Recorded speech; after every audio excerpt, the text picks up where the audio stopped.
Thank you, Malavika, and welcome everybody to our meeting of the Risk and Assurance Committee. Thank you for all being here. I just wondered if we could have a quick look at the apologies. We've received a late one from Tom.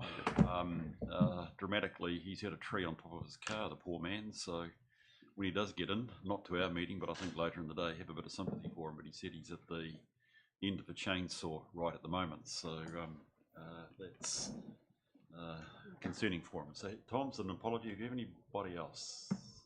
No. Okay. Sorry, so we're fine. So look, I'll move from the chair. Oh, you're moving, are you, Darren? Thank you. And Leslie, thank you. I'll put the motion. All those in favour, please say aye. Aye. Aye. Those against, it's carried.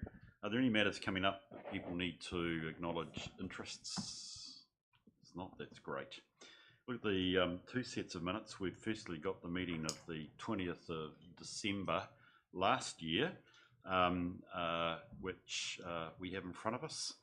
I'll move from the chair. We accept them as a true and correct record. Are there any matters that people, thank you Ross, are there any matters that people need to note?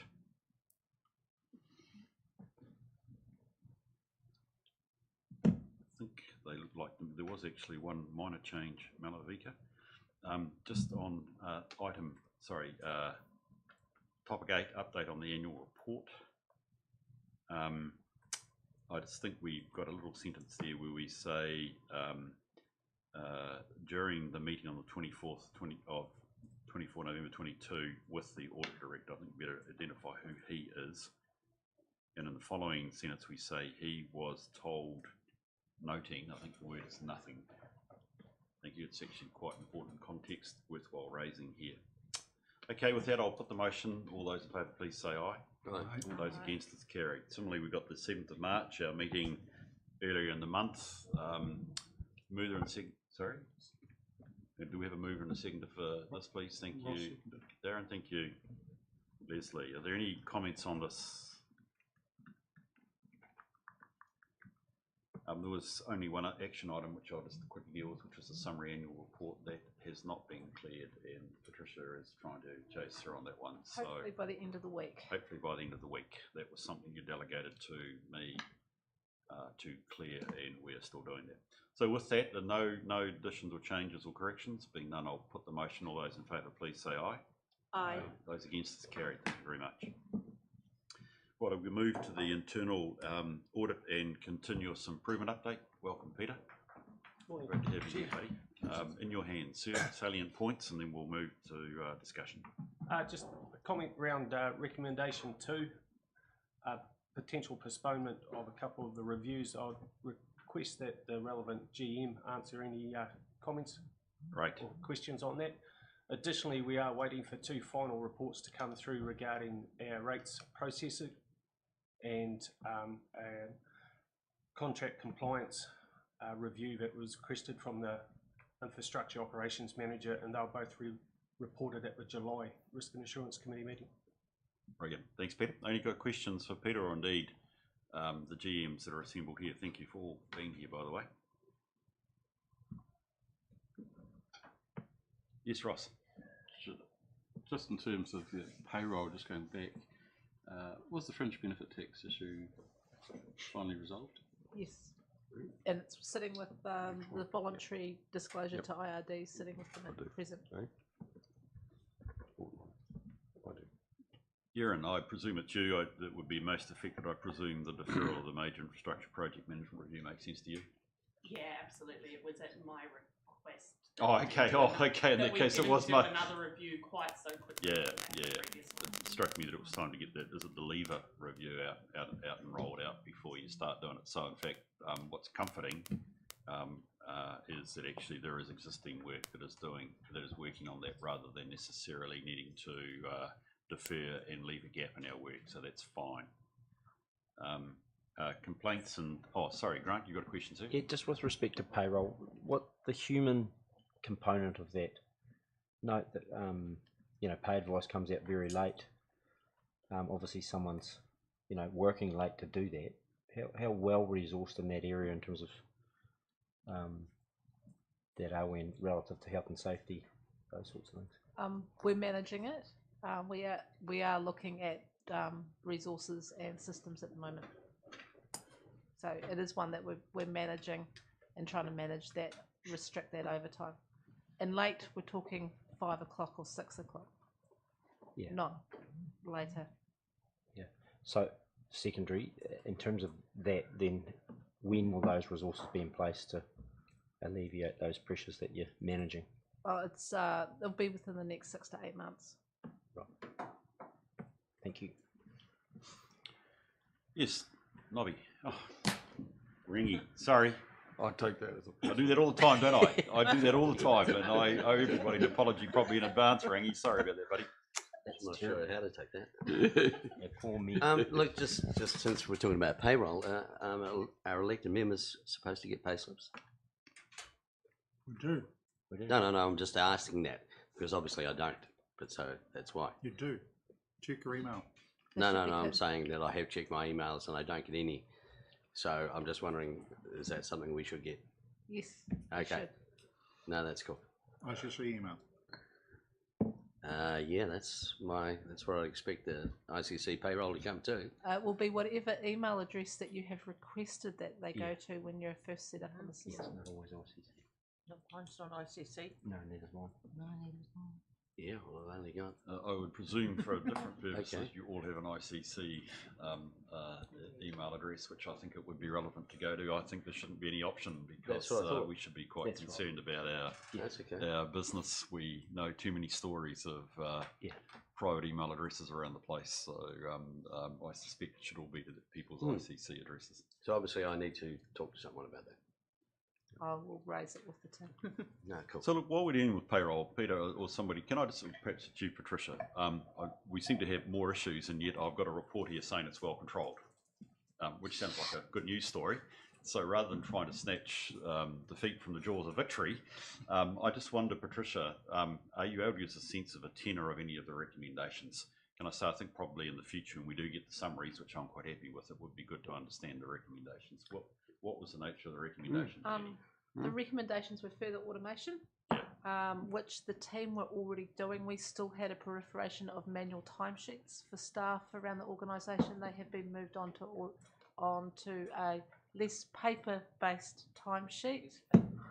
We do have a lot of variable workers within our workforce, so that's at the pool and the library, which come with their own payroll complications and issues, and we're working through those ones, and the team have a very good manner of dealing with that.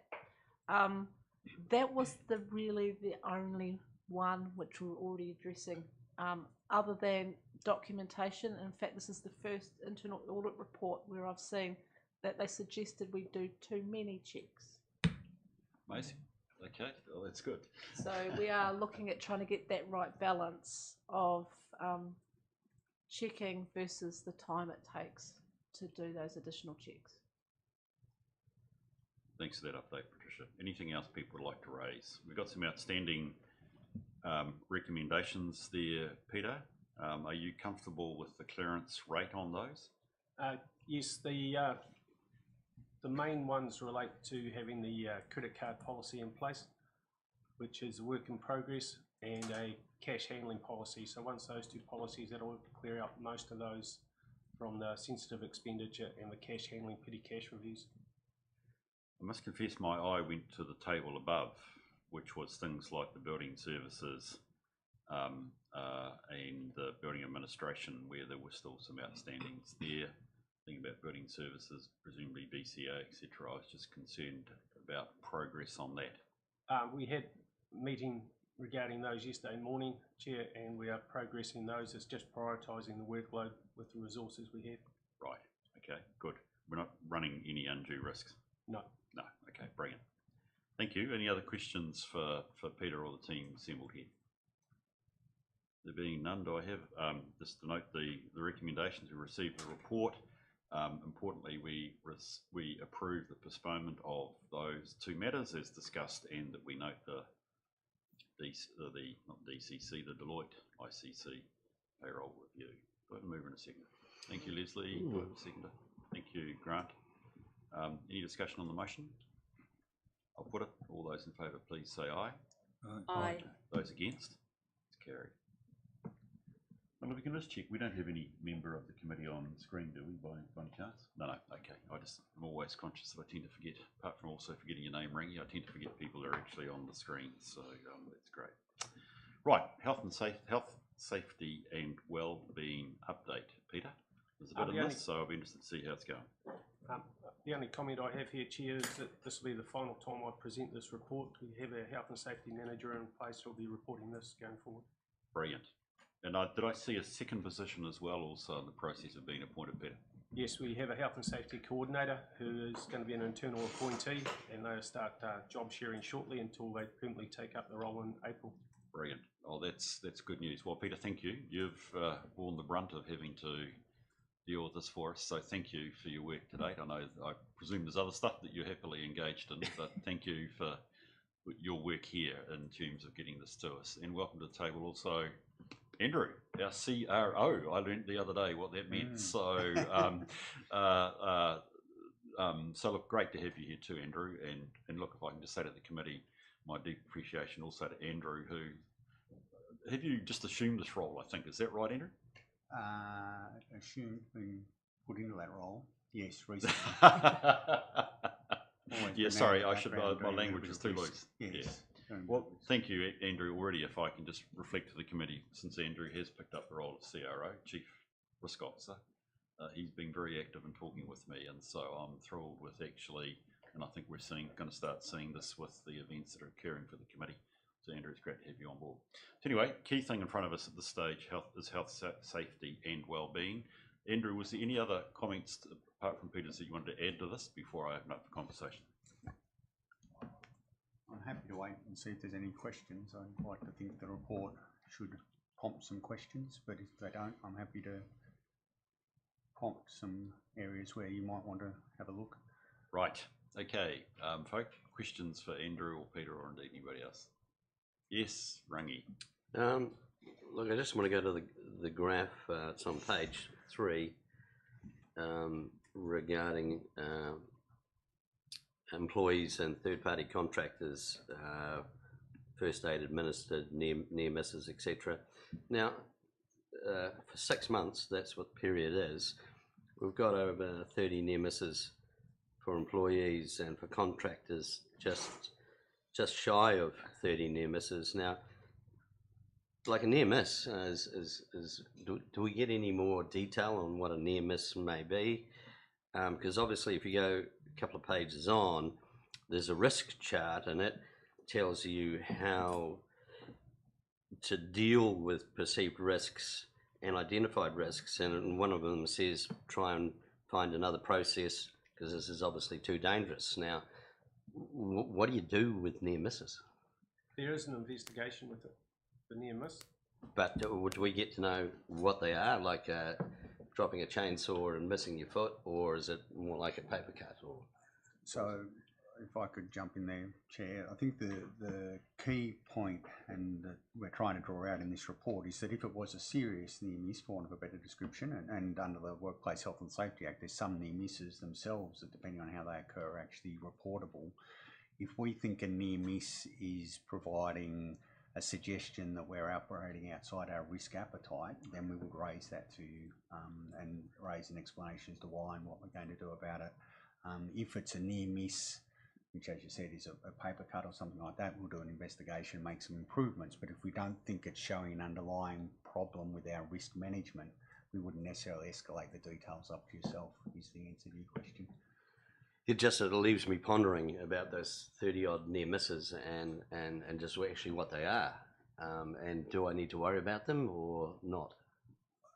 At the moment, I'd say worry about the ones that are requiring first aid and accept that the near misses are not moving your current risk position further than the actual incidents are. But potentially those 30 odd near misses could have been the ones requiring first aid. No, they're separate. No, but could have if they had actually occurred. Agreed. Yeah, if the near miss had been not a near miss but an actual accident, that would shift that 30 across into the other column. And I'm just it doesn't sit well with me that I'm sitting here a bit blind on these things happening. You know, it makes me worry. The fact they get reported means they're serious enough to get reported. but we're not seeing any more information on them. And I suppose all I can say is that we'll escalate to you if they're of a nature where we think they need escalation, and that will be around where it causes us to operate outside your risk appetite, which is what we're calling out here on the actual treatments. Yeah, no, it's just foreign to me when the company I ran, we did a lot of contracting work, and near misses were unacceptable. It just wasn't. There was a reason for the near miss, and the tolerance for near misses was extremely low. So obviously it's just a matter of getting the tolerance understood. Thank you, Chair. Okay, I've got Grant, then Darren, then Ross, and then Nobby. So Grant, you're first. Thanks, Chair. Just referencing that conversation. So is the escalation process, you said officials will raise it to this committee if they're concerned, is that outlined in this paper? So that's or the criteria for it? So that's in our risk management framework. So there's a criteria for why you escalate and how you escalate. If we're outside your risk appetite, we will tell you. If we think the business is operating outside the risk appetite you set, we will tell you. Hence why this paper says we think you're operating outside your risk appetite. But was specifically related to near misses? Anything. It should be for So you're comfortable that there's a I robust process around escalation? I wouldn't say to you I'm 100% comfortable on the investigation in near misses, which is why I say to you in this paper, focus on the ones where you know there is an adverse outcome, because that puts you outside your tolerance. Can I say to you categorically that the near misses are all within tolerance? No, but we're operating outside our risk appetite because of the actual events that have occurred. The near misses are important, don't get me wrong, but don't focus on the near misses when you've actually got adverse outcomes occurring, because that tells you something's wrong. The near misses, when we investigate them, there could be underlying causes, but they're not necessarily going to shift it as far as an actual event occurring. Yeah, but the nature of health and safety around culture is that the less near misses you have, the more worst incidents you will likely have. I mean, that's proven through a number of case studies around health and safety monitoring and management. Look, I don't want to get into a theoretical debate, but... Well, it's not theory, it's... To the point you actually want, depends on your definition of a near miss. So for us, near misses include things where nothing occurred. So having the cords all over the floor is arguably a near miss because it's a breach of our agreed approach. Doesn't mean anything's occurred. We want people to tell us where we're acting, where things, no matter how remote, could be wrong. So look, near misses are... And so secondary point, which is the one I had written down, was just around this report. My question is the right information being reported? And what I sense from this is it's outcome focused, not prevention focused. And you'll see that come up in the next paper around where we're at in terms of our maturity. So I agree with you. I mean, and to be blunt with you, this report's come up every month saying the same stats and no one's asked a question. We need to start changing our focus to looking at what are the treatments we're putting in place to preventing these things to occur, rather than accepting a report with statistics which just go through to a keeper. So with that, I mean, whose responsibility is that? Okay, for us in terms of overseeing that governance, absolutely. But what I think I've heard you say is that, you know, you're obligating the responsibility of managing risk to this committee when, in my view, that should be done by the officers. And then we're Can I just hold this for a tick? Because I think, Grant, you raised a very good question. I'm happy to pursue it, but I think we've got that coming up in the next paper.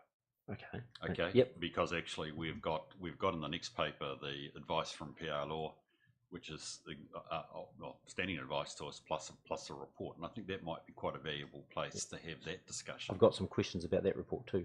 So I understand that, but we aren't quite there. But all I'm saying is, can you just hold on to your question? Yeah. We'll try and deal with this happy report to. now. So I think where we've got ourselves to is your point, Andrew, that actually This is a standard report that we've received and either reacted or not reacted to over the course of it, but you're also highlighting and signalling that the next paper is perhaps a key question around maturity, which could have an effect on this report going forward. Right, I've got Darren then, I think, if I've got my order right. Thanks, Chair. Just a quick comment around near misses, and that I disagree with the comments made by the councillors. I think I'd be more concerned about a culture where they weren't being reported, because it shows a lack of vigilance. You don't want a situation where the potential for a near miss occurs, absolutely, but the fact that somebody has identified it and ensured that it didn't become an actual risk or incident is positive. If you were having none of that, if there were no near misses, then there is no vigilance. So can I just reply to that? So I'm not suggesting for 1 minute that we shouldn't be reporting near misses.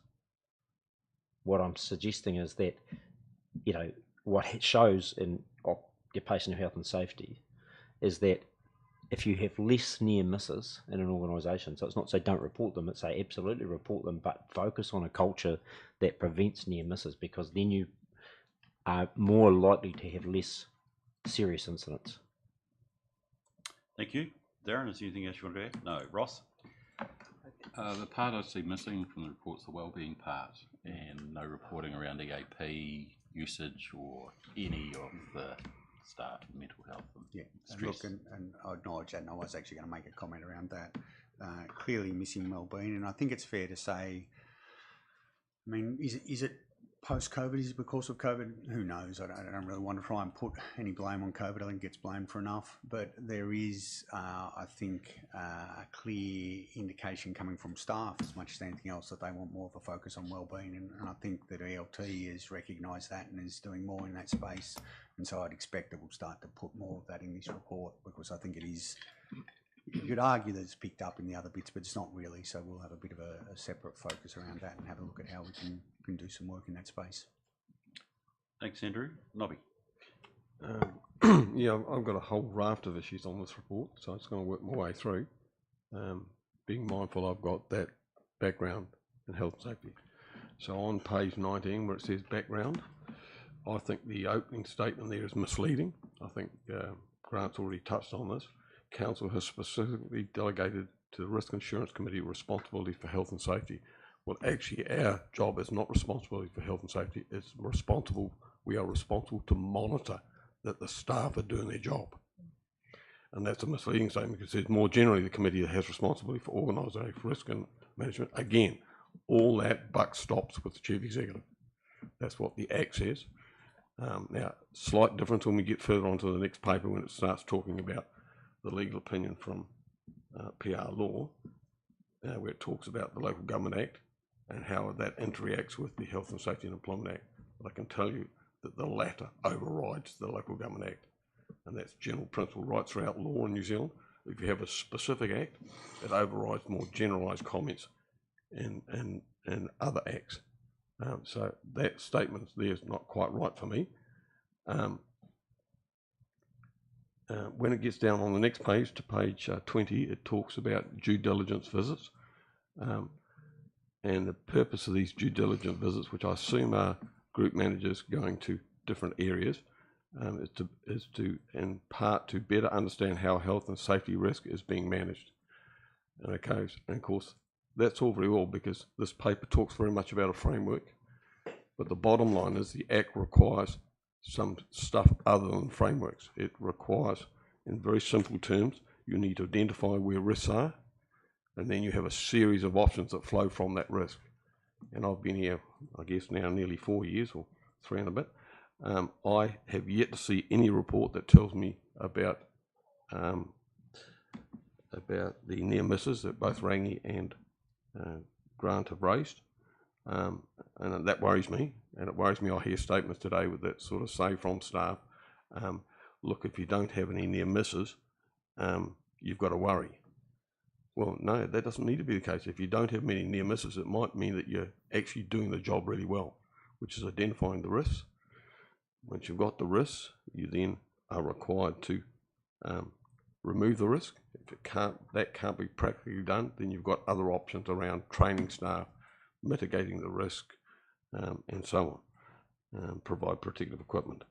So the act is very simple when it steps through that. I don't see us. I see us coming from quite a wide range of papers over the last 4 years that step us through this sort of discussion. But at the front end, I don't think we're doing our obligation. And I've said this before and I'll say it again.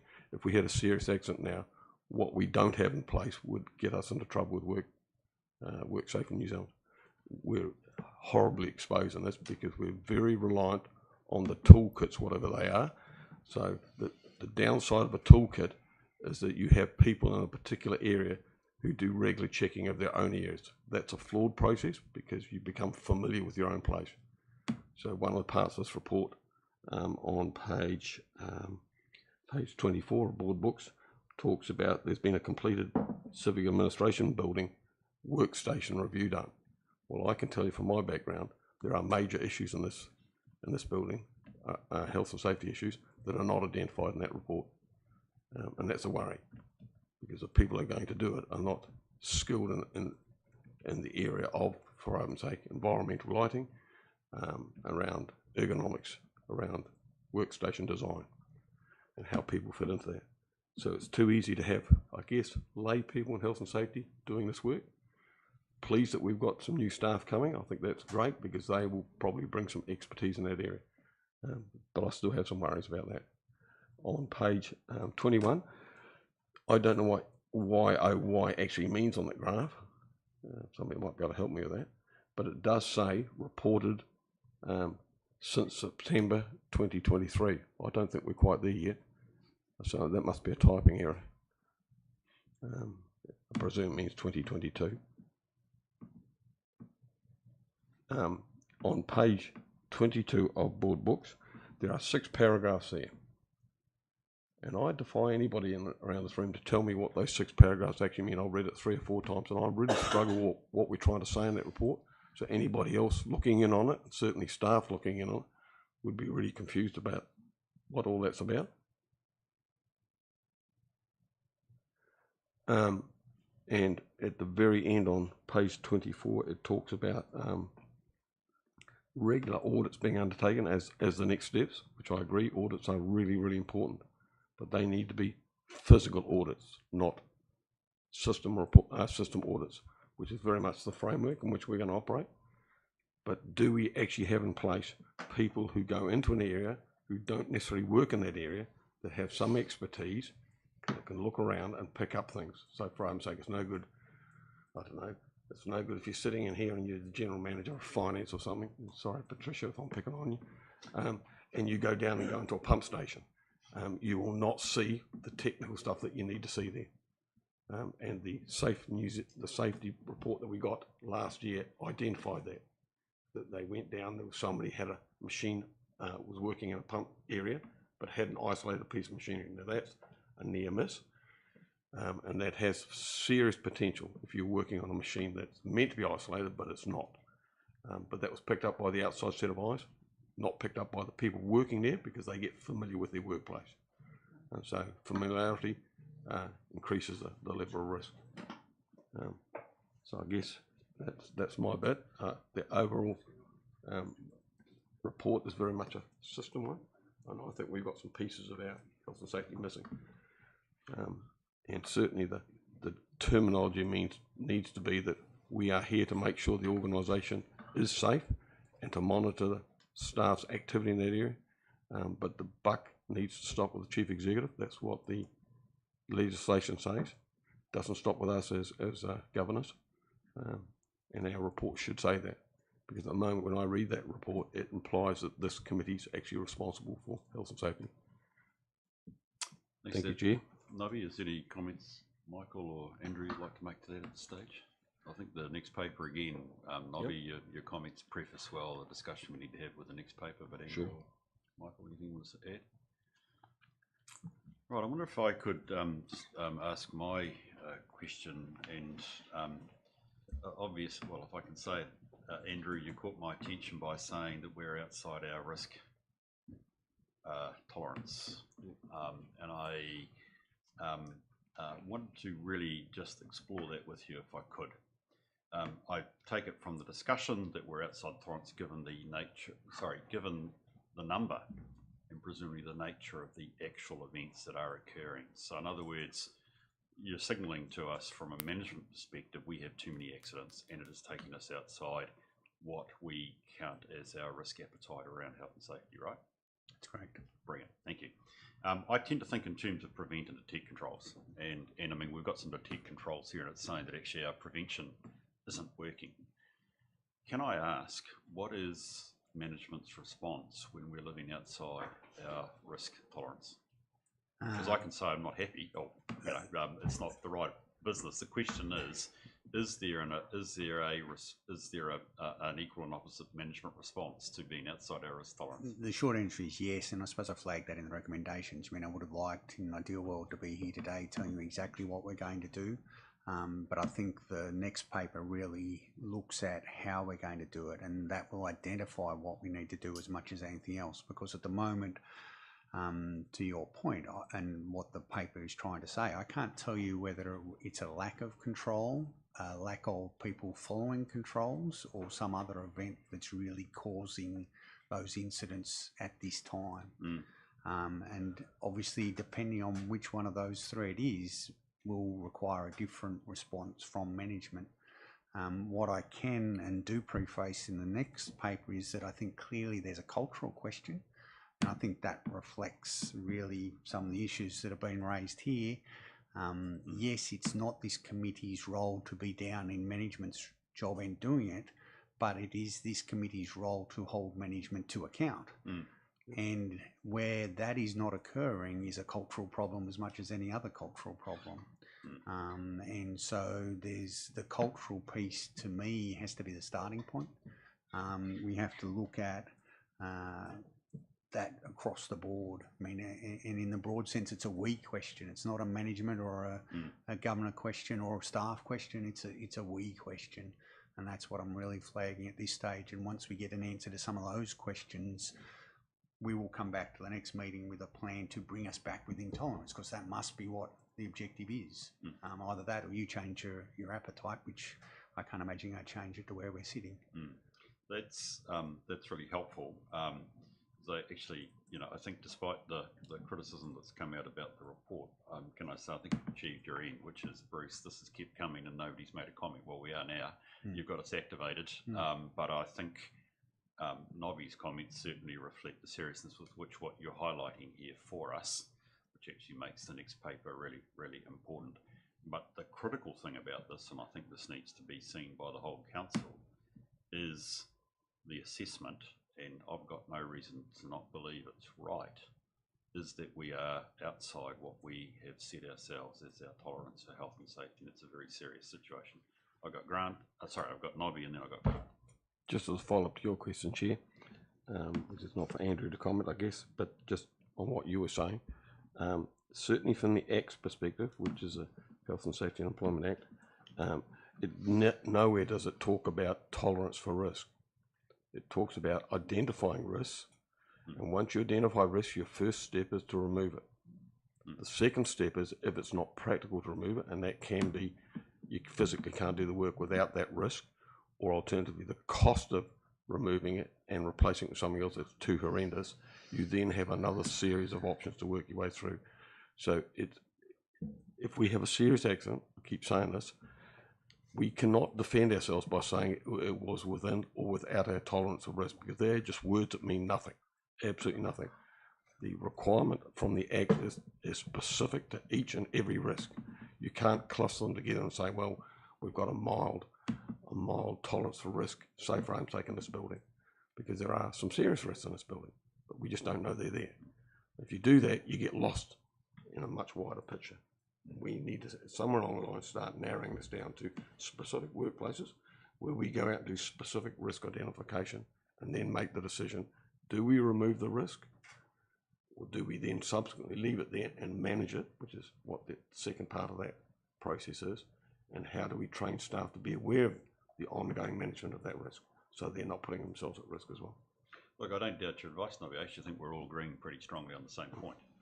And I still think there's value in recognising that health and safety from an organisational perspective is a strategic risk. I think there's also, I'm going to use the risk word too many times, there's a chance that we're also talking past each other around the word risk, which is one thing under a risk management framework versus a hazard or a risk in terms of the Act. So they have to be blended.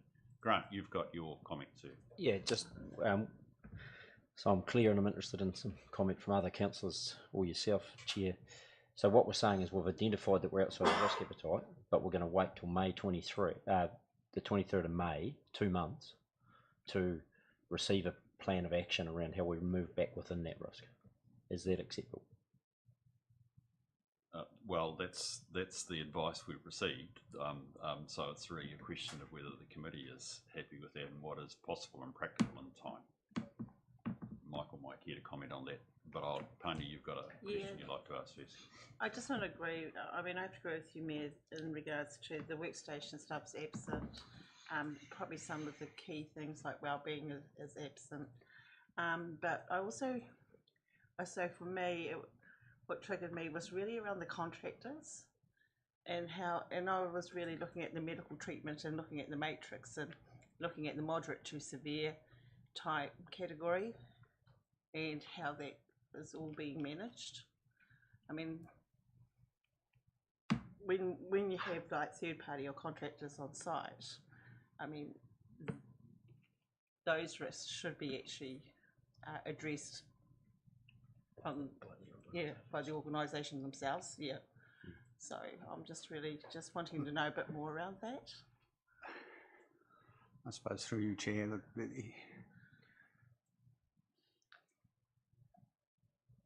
let me, I suppose, quote the comment I say internally. 80% of our work is done through contractors. I mean, contractors is one of our biggest risks, and that's what you're seeing there. I agree with you, and it's something that we need to look at. But that is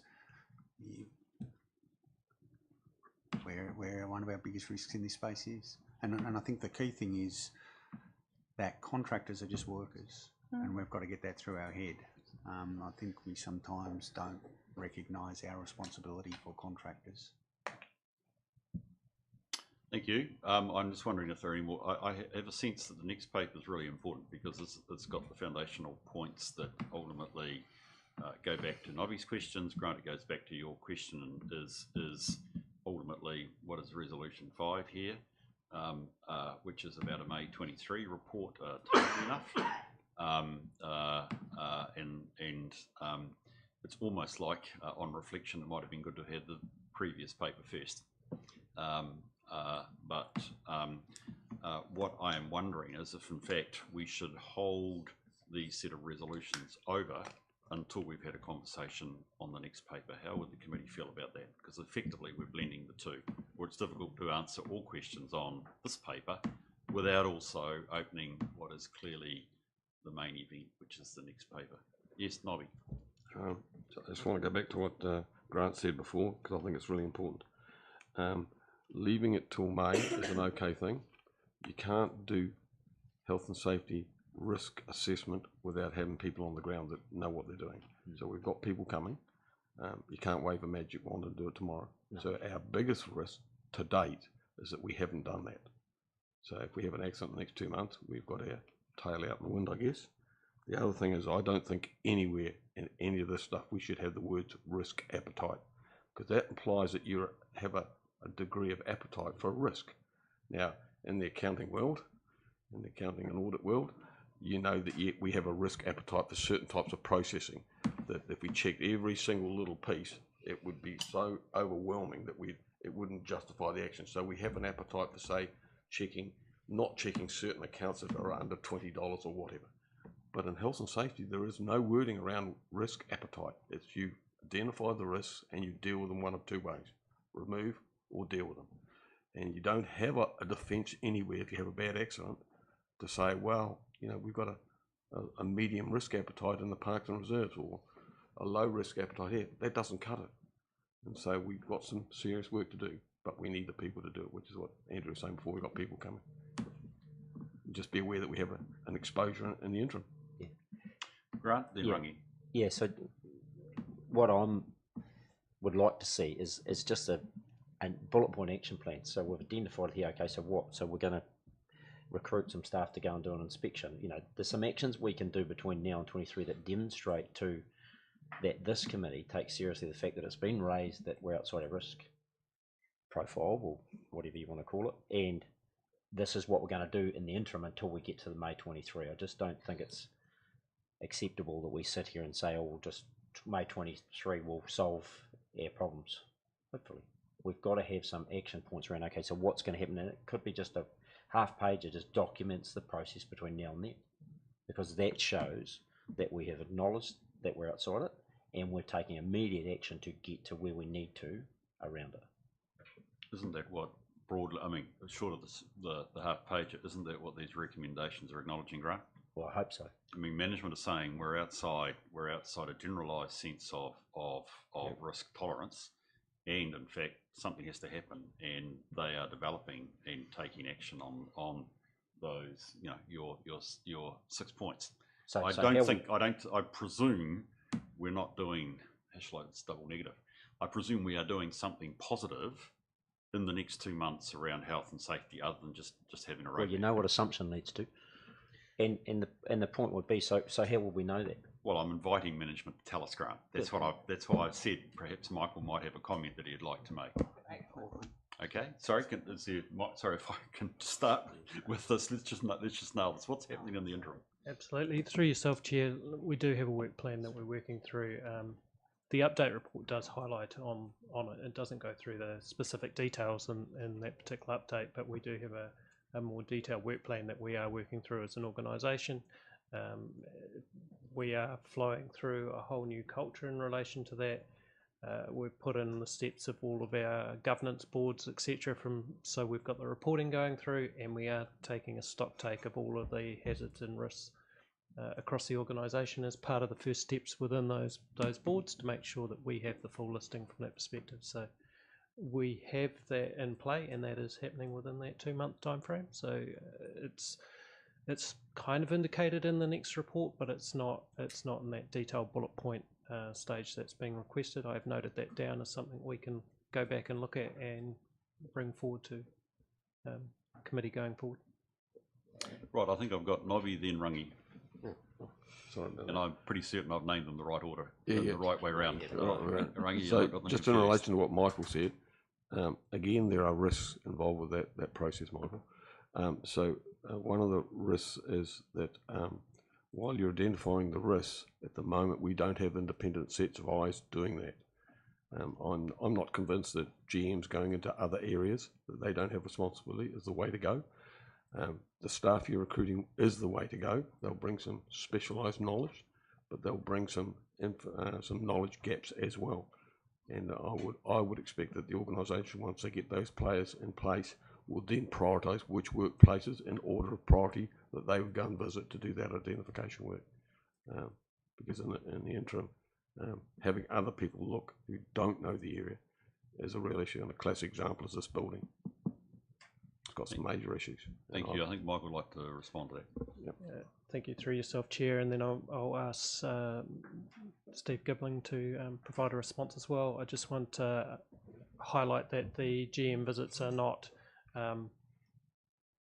in place to try and do a full review of those processes. They are on and above. They are there to actually go and do an independent assessment of different areas, and all the GMs have been through training to actually undertake those. They are not there to go and do that detailed site inspections. I'll hand over to Steve, because we are going through a process in relation to those inspections. Yeah. Thank you, Steve. Yeah, thank you. The Chief Executive's probably answered or provided what I was going to say. And it is, we are bordering on the next paper as well, because it does talk about the officers' functions and our officers' due diligence requirements. We aren't doing detailed assessments, but we are saying that work is done as work as we expect it to be done, and our job as officers under the Act is to satisfy ourselves that there is evidence to see that those hazard plans exist and that staff understand what the risks are in their workplace and can describe it to us as leaders so that we get a sense of how that culture is. And so, yeah, I think it doesn't replace the technical role that the Mayor's identified, and we're grateful that we've now been able to recruit into that space. but we still have obligations under the Act. Thank you. I think just one comment on that, with your blessing. If you look at the cases that end up in the court through WorkSafe New Zealand, they all fall into one of two areas. Mainly into one or two areas. One, that there hasn't been an independent set of eyes across the risk. That's the first thing. And the second thing is that online managers have seen practices that are not good and have turned a blind eye to it. So, you've got a guy that constantly doesn't wear his heart out, and then he has an accident. And what comes out is that he hasn't worn it for the last year, and everybody's just ignored it. So they're the two risks that we'll face going forward. The two major ones. Right, Rangi. Look, I follow up on something Grant commented on, and that's the use of the word risk appetite for health and safety. I don't think it should be in there. It came up in a workshop recently on our appetite right across the board, and for me, you need to be compliant with WorkSafe when it comes to these things, and that's the rules that you comply with. And council, as a group of elected members, should not be in a position to set a grade of risk appetite for such a thing. I mean, we need. I was baffled at that previous workshop why we started debating it, considering when we look at the next paper, you just health and safety. Look, near misses. I've just been online looking at the near misses that WorkSafe prosecute. Boom, near miss, prosecuted. Nothing happened, but it was a near miss, $90,000 fine. So that's who we live up to. And as an elected member and governance, I would say if we're doing the best practices that align with what WorkSafe would expect us to be doing, then I feel comfortable. I don't want to be asked, what's your appetite for risk? Not when it comes to this. No way. Not in a million years. So I just don't like the wording being used. Thank you for that. We can take that on advice. Obviously, there are the risk appetite workshops and going on, which we can take that into and think that one through. I am going to attempt to see if anybody's prepared to move and second these resolutions, which is that we receive, that we note the residual risk is outside our stated risk tolerance. We note that the report provided to the next meeting outlining the steps to be taken. We note the summary of work undertaken to date, and we note that the report will be provided at the May 23, confirming the alignment of the matrix and the assessment between health and safety and the risk framework, which indeed is a key point that we've been talking about. Yes, Nobby. I'd move an amendment to 3, because again it talks about council's tolerance for risk, and as other speakers have said this morning, we should not have a tolerance to risk. So I would reword that to say something along the lines, at the latter part, to remove the bit that says within council's tolerance. So what I'd be putting in there is that we want to report to the next meeting about how we're going to bring our health and safety monitoring or governance within the legislative requirements, as opposed to our tolerance, which we set. I think that's hugely risky. Okay, so you're moving an amendment, Nobby, and it's going to say, if I've heard you correctly, to bring the health and safety risk within the requirements of the health and safety. I wouldn't have the word risk. I just have the application of health and safety. I think we have. Okay, so can you tell? Sorry, you've moved the amendment. I'm just trying to paraphrase what I've heard from you. Can you tell me what you want, please? To bring health and safety application by council to within the expectations of the Health and Safety and Employment Act. Do I have a seconder for that? Can I just... Yes, Andrew? Sorry, I'm wearing a legal hat. I would caution you against that wording. Of course, if you read that literally, that says council is saying we're not complying with the Act. And if you want to say that, that's fine, but I would, wearing my legal hat, caution you against that wording. Yes, Nobby. That section 3 doesn't say that at all. What it says is, note that a report was to be provided to the next meeting of this committee outlining steps to be taken by this council to meet its obligations. And so it's not saying that we're not meeting it. It's just saying they're going to give us a report. Now, we're playing with words if we think that we're meeting our obligations at the moment. I mean, everybody around this table is echoing that we're not. So let's be upfront and say that we've got some staff coming that will help us deliver our obligations under the Act. Well, I'll just leave it at that.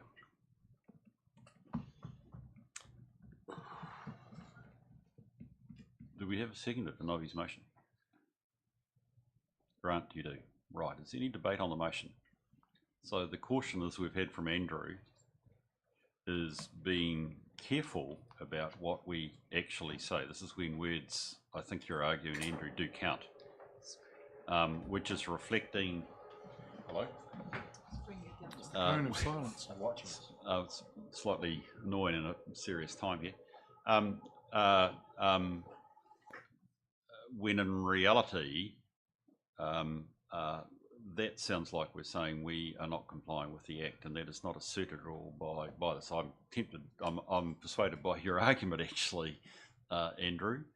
I just wonder if we're wise. Yes, Rangi. Look, you've got two things here. You've got a tolerance level that we're aiming for, or we just meet the requirements. I thought they're targets.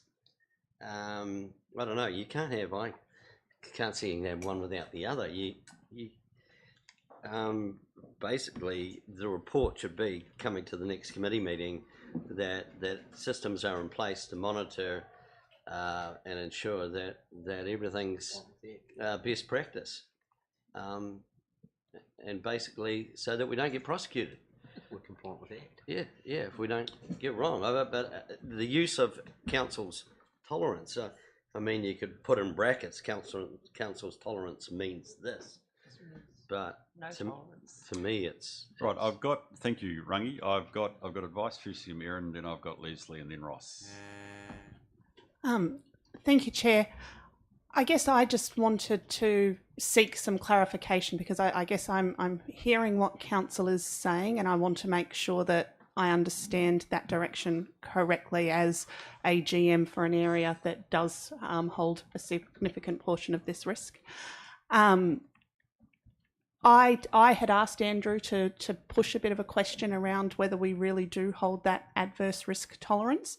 And I guess it's to Nobby and Rangi's point around, Nobby made the comment that, your first step is whether or not we can eliminate the risk, then can we put in place engineering controls? If we can't, then we would step through around process, procedure, etc. But there's a number of instances in what we run out at our treatment plants, our pump stations, etc., where we could take further steps to eliminate the risk or to put in place engineering controls, which we haven't put in place due to the significant cost associated with doing that.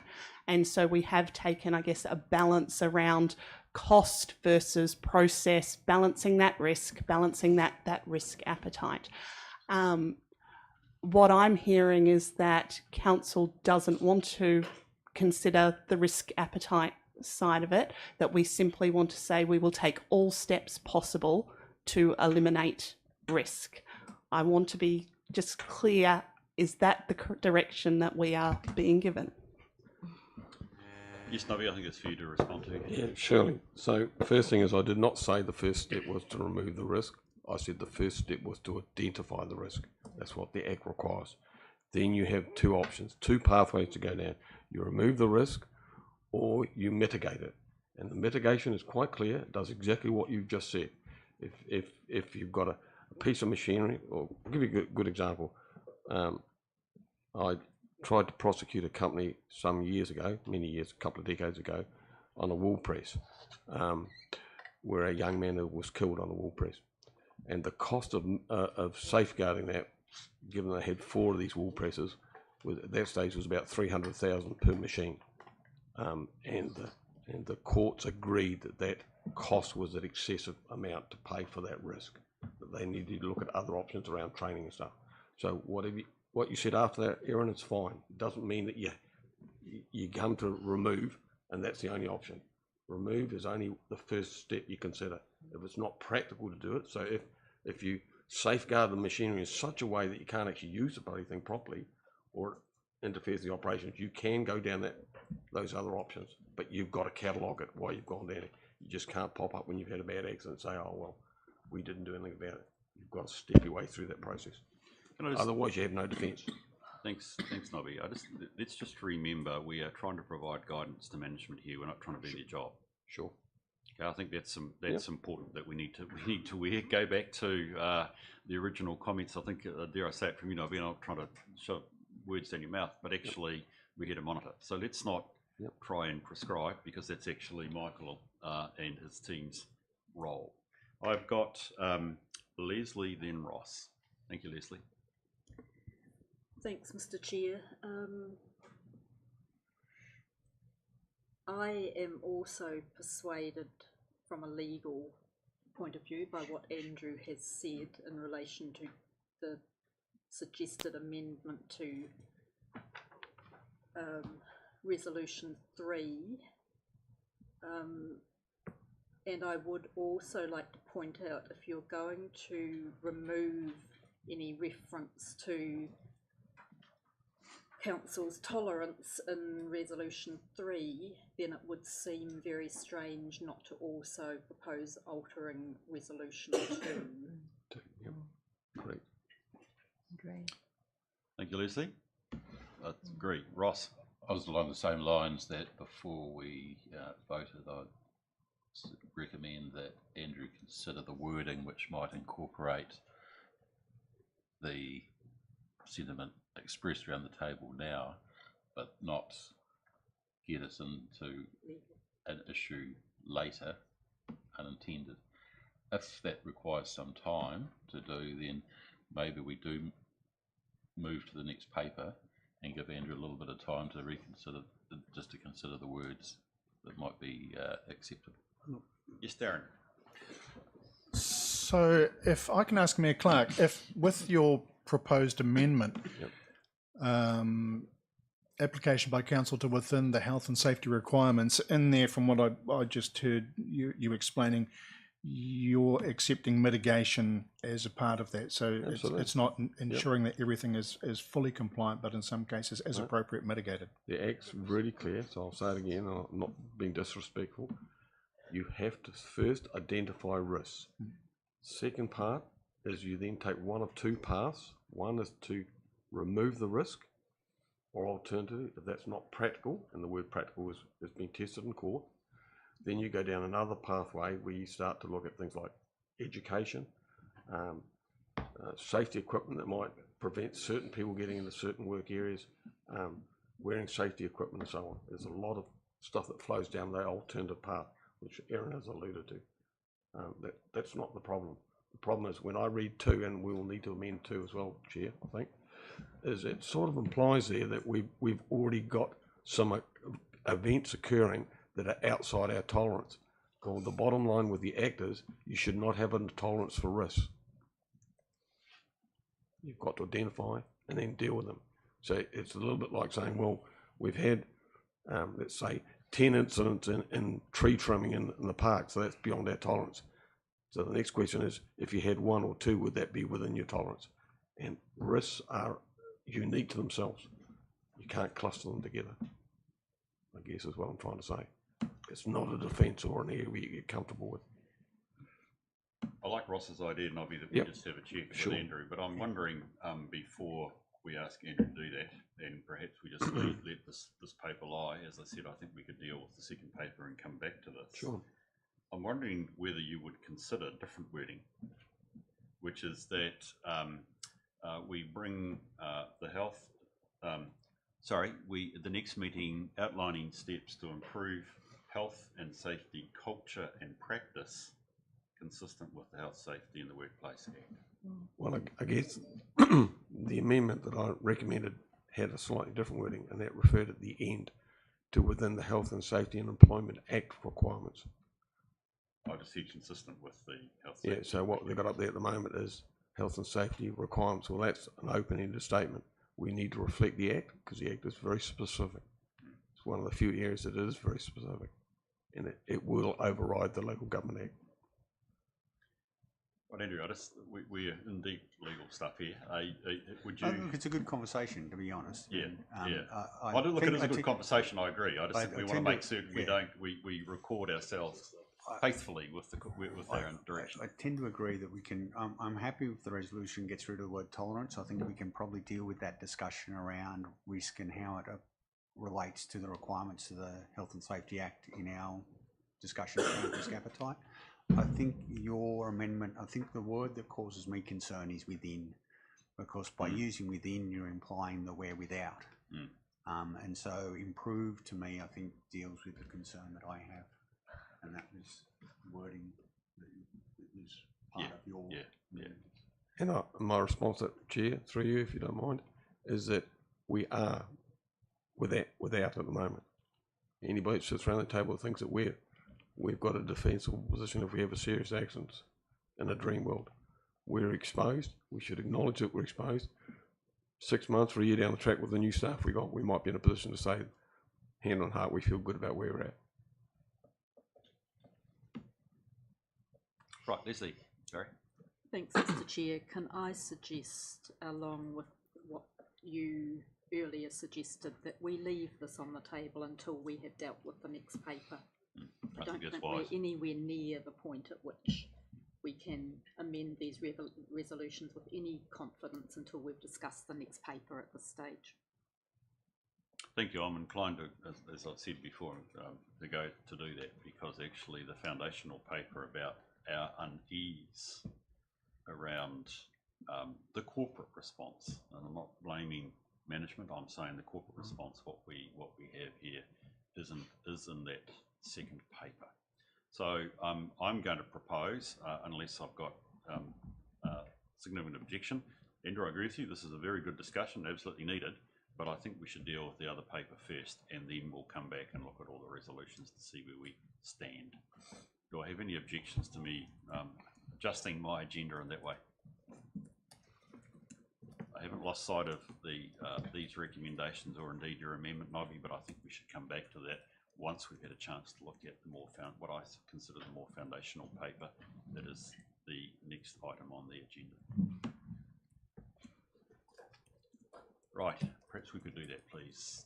Andrew, I suspect it's you to speak to the progress. Thank you, Mr. Chair. Look, I mean, my view on all this is really quite simple. You have roles, responsibilities and accountabilities. If you say you're going to do something, you monitor the people do what they said they're going to do, and that's how they're judged. I mean, and that makes life pretty simple as far as I'm concerned, and that really is all we're trying to highlight here, that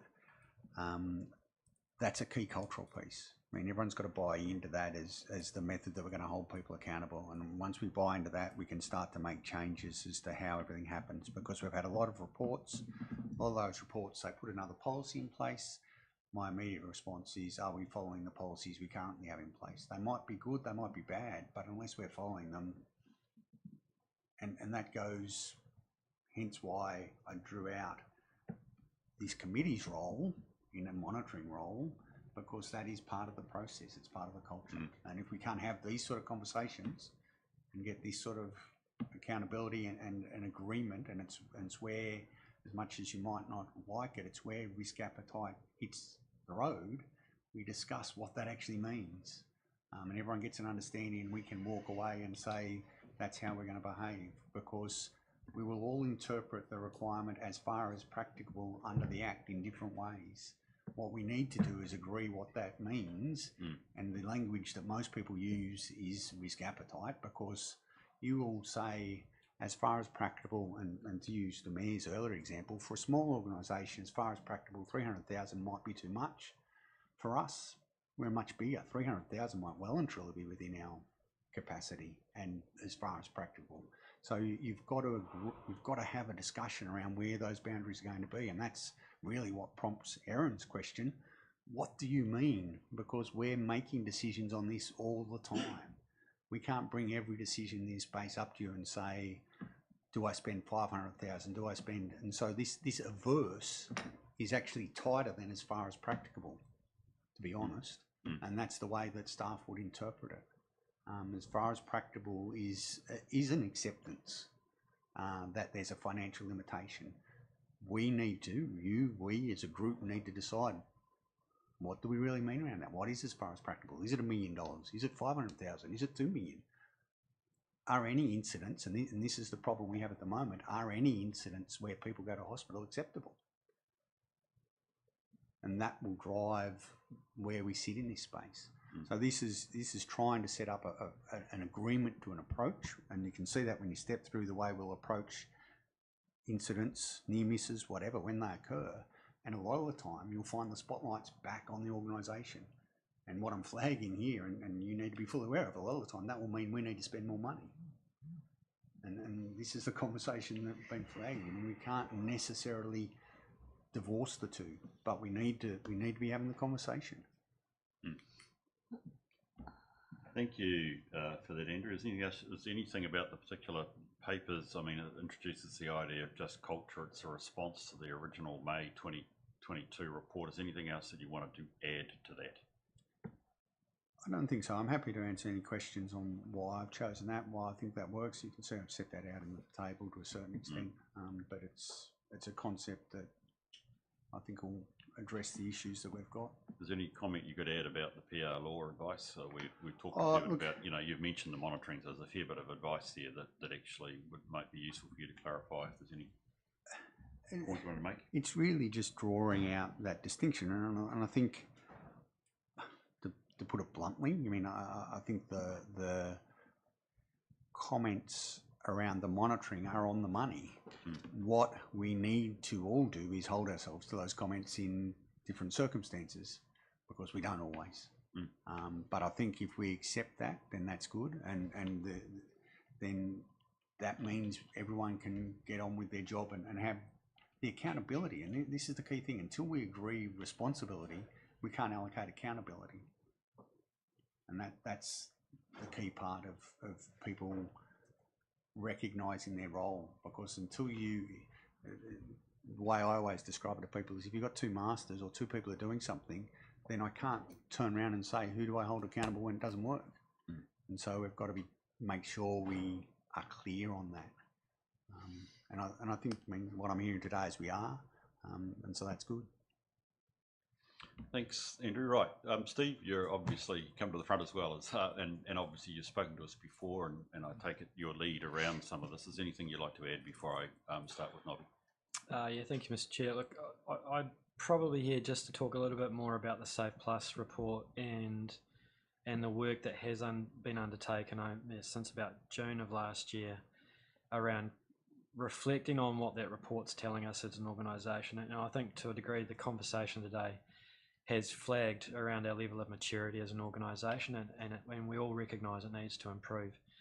I think one of the questions earlier from Councillor Dermody was around we're not waiting for May this year to have an action plan. We've had an action plan since about June, July of last year, and we've progressively been working on making sure that we've responded to this report, both in terms of the way in which we communicate to our staff, in which we make it easier to communicate around what our risks are, but also getting our organisation at a staffing level right sized for the challenge in front of us around managing health and safety and wellbeing at our workplace. So we did undertake to go away and talk to all the staff engaged directly in this report. We've done that. We've asked them to have a contribution. They've given us feedback. We've also then talked to all the senior managers in the organisation, shared the report with them, and the report's been made available to every staff member and is now available to the community. Thanks, Steve. Appreciate that. Right, thank you for two quite fundamental reports attached to the paper and the reflection about a need to mature. Right, Nobby, you're first, and I think I've got Rangi, and then Grant. I guess several things.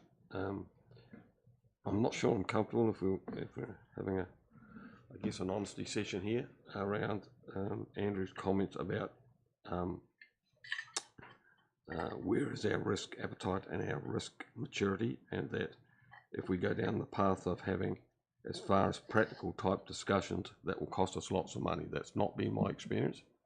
Most health and safety is not driven by physical cost, it's driven by practice, the way people operate and the way they get complacent around what an outsider might look at as a significant risk, but they've been there for 20 years and they're familiar with it. So I'm not sure that's the case. And I guess in Steve's one, he made mention of the need to improve our risk maturity. And I'm not sure actually what that means. The bottom line for me, as I've said before, is we should not be using words like risk appetite. The Act is quite clear. There is zero tolerance to any risks. It's what you do with those risks after you've identified them is where the organisation needs to go. Because if you start talking risk appetite or anything around that, it implies that you have, I guess, an already predetermined level that you'll accept some risks as not being dealt with under the Act. You're just saying, yep, we've got some of those risks and we've got an appetite to just leave them sitting there because they may cost us some time or energy or money. And I think that will come back to bite us one day. Thank you, Dobby. Grant. Yeah. Oh, sorry, Grant. I actually said Rungy. Yeah, first. I think it was My Rungy mistake. too. Yeah, so sorry. Yeah. Look, first one straight off the block is in the purpose and summary of this report, and that is risk maturity. Look, I just Googled risk maturity to find out what it actually means, because it's a cool sounding phrase, and everyone knows what mature is. But when you apply it to risk maturity, it clearly points out that the more mature you are with risk is that you ignore the noise and you focus on key elements and you deal with them in very effective, manageable ways, and that overcomes any extreme costs things like 300,000. That being mature, doing something for 300,000 would not be a mature action, because it's obviously you haven't. From what I'm reading about maturity, that's not the way you deal with things. And so the other thing is moving on to, it says this committee has a fundamental role in addressing risk maturity. Now, when we go to the PR law advice, it states that through working with the chief executive, elected members can monitor and review the ICC's performance on its health and safety obligations. Now, what's this committee for? Are we supposed to be, I'm just trying to work this one out. It's telling us to go through Michael, but is Michael sort of delegating that role to this committee, or how does this work? I mean, it clearly says that we should be going through Michael with our concerns. But does this committee, how does it sit? Can someone explain that to me? Because I'm not quite getting it then. If we've got concerns with health and safety, we should go to Michael. But obviously, we're right in amongst it now. Look, can we just be clear here? Risk maturity is pretty simple. And I look at the report, the Safe Plus report. Does that look like a mature organisation to you that's managing risk? No. Does it? No. It doesn't. No. And hence what I think is a very good report for management. We're taking this as baseline. I take it that's what you're doing here, Steve. You're saying, look, we're basically accepting the report. I haven't seen any sense of rejection of it. I think I would like to reflect in it that also reflects some doing really good work. And I'm conscious we have staff in the organisation who are clearly doing good work. The challenge of the report is that is actually not consistent across the organisation. And there are challenges which I'm hearing as being gripped up by senior management and ultimately by our chief executive, who we have acknowledged has, under the Act and in the local government context, the responsibility and the liability, which he well knows about. Our monitoring role is, I think, clearly articulated in the PR law advice, and Andrew's been saying do your job, and he's put it to us in effect with the last report. This is the same report you've seen many times before, and you had really done your job. So I think monitoring just has the common sense word. So I think, can I be honest? We need to deal with the real stuff and not the semantics. This is a call to arms. And Grant, some of your stuff has been, we'd like to see what the plan is in that call to arms. And you're saying, Steve, you've had the report, you're starting to do things, and in May, we will find what is that full roadmap, which is saying, not only are you doing stuff now, but in reality, you will give us, I don't want to use the word comprehensive, but I do want to use the word comprehensive, Steve. What is the plan going forward, which must lead to, I presume at some point, a better Safe Plus report. And it goes back to your point, Nobby, that we need external verification. We clearly do. External verification has said we're behind the 8 ball, or at least we're not where we ideally should be. We need external verification relatively soon that we're on the right track. Okay, I think there's a lot of common sense behind what we're doing here. The paper talks about that process in part through the idea of just culture. So I think we just need to treat this on good faith that this is where it's at. Michael, is there any comment you'd like to make before I go back to, I think Grant is next. Yeah, through yourself, Chair. I'd just like to add the component where we say getting the external advice and support going forward or review. I would suggest that give us a reasonable time frame to actually do some remedial works in relation to it. We are taking this on board and taking it on the chin and actually moving forward. We would like, and I would like, a review at a later date, but it's not now. We need to actually get some actions in place and get some runs on the ladder. I'd suggest that could be something within probably a 6-month time frame that you would look at that. Thank you, and I'd like to Grant have his question, if that's okay, and then I come back to you. Yes, Grant? Yes, I've got a few. So firstly, with the what seemed to be a question from the officer around choose workplace safety or cost, and I agree with the Mayor's comment, that's just simply too arbitrary. So, there's a bigger process that needs to be looked around. It's not just simply about, oh, well, we've identified a risk and then you decide whether you want to spend the money or not. So if that's the approach that officers are taking, I think that's to be looked at. That's just a comment. Health and safety is simple. It's about getting people home safe. And that's the simplest mindset that every single person that contracts or works with ICC needs to have every day. And if they have that mindset, they will probably more likely than not get home safe every day. And that's the responsibility everyone through the organisation needs to have. What concerns me, and this report's written in May 21, and we're now in March 23, I can't get confidence that what are the 3 or 4 things that are happening on site every day to ensure that we are making sure our organisation is safe. And I would expect, if you can't do it now, by May, you should better come to this committee and say, here's the 3 or 4 actions that are happening every single day. And to give you some examples, in other organisations within the city, there's Take 5, which you'll probably be aware of, where staff stop and take 5 when they're dealing with a piece of equipment and go through a process. There's operational things which contractors to this council do where they have videos that when they have the equipment they're operating, before they have to use that equipment, they have to show that they've watched the video to make sure they are safe. Now that happens with contractors that contract to this council.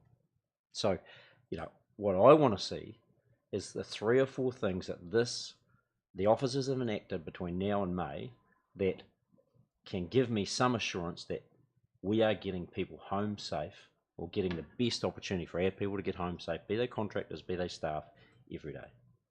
And I think that's what this committee needs to focus on very, very clearly, to change the culture, which is obviously transitioning, but to my mind it's not transitioning fast enough, and it needs to be action, not reports and graphs and words.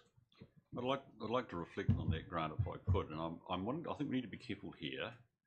We are being, and I want us to respect the advice that staff are giving us, and I don't want to see tackling of staff in this committee where they're raising the issue, and the issue is about health and safety culture. I think we need to recognise that health and safety action is actually happening. You know, and even the Safe Plus report says that.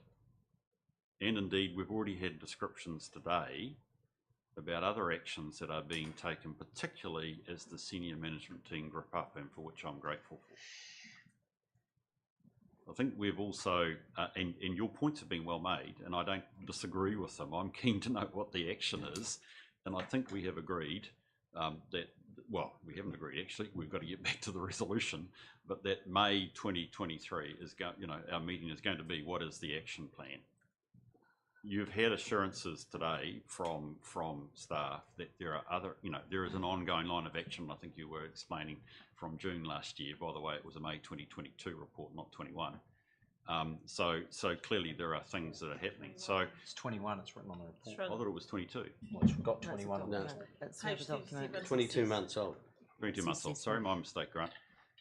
So I mean, I think the point I'm trying to make here is there is not an absence of health and safety in the organisation at the moment.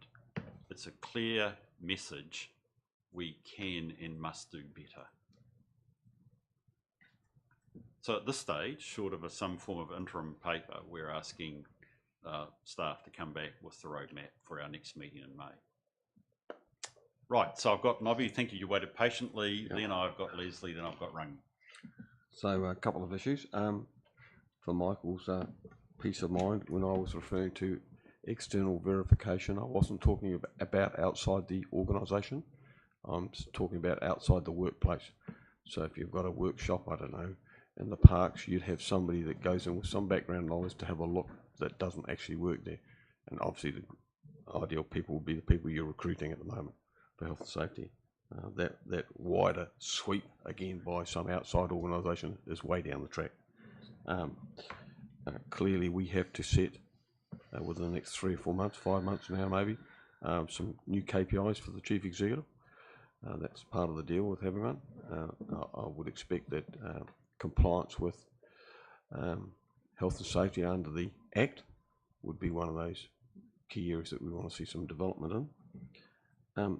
And just one reflection on the PR law paper, which I think is very good, but it does leave a little bit of a confusion around what we're required to do under the Health and Safety and Employment Act and our obligations under the Local Government Act to be a good employer and to provide a safe environment. And so to give you a steer on that, back when we closed the museum ages ago, we got some specific advice, when I say we, not council, around with the health and safety of employees at the museum, with that act overrode the Building Act and the Building Code. And the advice we got back, which is what I said before, was that if you have a specific act or code made within an act, it overrides more generic statements elsewhere. So what that means is that our need to adhere to the Health and Safety and Employment Act, which sits with the Chief Executive under the PCBU. So that's a person conducting a business unit. We are exempt from that. So the obligation is for the senior staff to Chief Executive and his executive team to deliver that. We've just got to make sure they deliver. Where in other settings, other than us, if we were out in the private sector, we would be accountable as board directors. So that's quite a significant difference. And what it says is, while we all want to be good employers, and we as governors have obligations under the Local Government Act, we don't have obligations legally under the Health and Safety and Employment Act, other than that we have the Local Government Act saying that we must be good employers and ensure that happens, but we don't actually have the legal obligation. It sits with the Chief Executive. It's quite subtle, but it's important. And just to reinforce what you're saying, this fix that we need to have is not a quick fix. Changing the culture and bringing the new staff in will probably take a year to bed in, at least. Oh yes, Michael put 6 months on it. I think we clearly, the roadmap should have many actions that will be achieved within the year. But I would have thought we needed at least another year before an external review. And I distinctly meant an external review there. By the way, I take your point about actions. Right, Leslie, please. Thank you, Mr. Chair, for your mature reflections on this paper and the topic we are discussing. I'd just like to point out that we're at the point where I don't see there's any disagreement at all with the recommendations that are before us. The adoption of the just culture approach seems to be something that everybody is in tune with. It seems a sensible way to move forward, and I'd like at this point to suggest I am very happy to move these recommendations, all 6 of them in a block. Thank you, Leslie. Do we have a seconder for that? Yes, thank you, Ross. Appreciate that. Okay, so we have a motion, but Rangi, you also would like to talk. Yeah, look, mine's just reading the Safe Plus report, and paragraph 4 is quite straightforward. My question is, considering that elected members make up 80% of the Risk and Insurance Committee, why councillors were not interviewed as part of this assessment? What the logic of ELT was for that not happening. It says in here, as per the request of ELT. I'm just wondering why, because I mean, obviously elected members, we form part of this, we get emails asking to go out and visit certain sites to monitor health and safety, and I just wondered why there was deliberate direction for us to not be involved in this. Paragraph 4, people. Is there a short answer, Andrew? I'm Short sorry, answer is Rangi, I'm not certain. The person who was employed and engaged at the time no longer works here. Really, I mean, and I'm not saying Claire in that context. The health and safety officer at the time who was instrumental in this, I've got no idea what the thinking was there. Sorry. Oh no, it says ELT. I know what it's. Yeah. What not it's saying. I'm just saying I don't know unless someone else has any. I don't have any. Obviously, the genesis of the report is a reasonable way back now, and again, grant my apologies that I thought it was May 22, not May 21. And you're quite right, it says that. It's quite a while ago, Rangi. Is there any value in trying to work out? Yes, I can probably notionally agree or logically agree that it would be useful in a future assessment that councillors, given a monitoring role, would be included as well. I think the reality of it is, I go back to, let's take the report as a whole. It's a call to arms. Management agree with it. There's enough in there for us to say we've got some serious matters to address, with or without a complete population of an interview, which obviously has excluded councillors. So I think we move on. I have a recommendation. I'm of the mind that I'd like to put it. You've got a final comment, Nobby? Yeah, I'm just going to move an amendment in 5A to exclude the words including against risk appetite, which is part of the discussion we had before, that our role as a committee is just to monitor the risks and to look to improving the risk maturity. Don't have any problems with 6, but again, that means that we're doing some gatekeeping around what we believe is okay by an appetite. There should be no appetite for. So you want all of A deleted, or just including against the risk appetite? Just including, from including onwards. Monitoring the risks is fine, because that's what the committee's all about. Before we make this formal, Leslie, are you happy with that, or would you like me to get that done through a proper amendment? I think it should be done through a proper amendment. Okay, thank you. So I have a move. I have a move from Nobby. Do I have a seconder, please? Thank you, Rangi. I'll put the amendment. All those in favour, please say aye. Aye. Those against? No. No. Can I just check? I probably have a majority of hands here. Can I just, sorry, voices. Can I just ask Who voted for? Could you put your hands, please?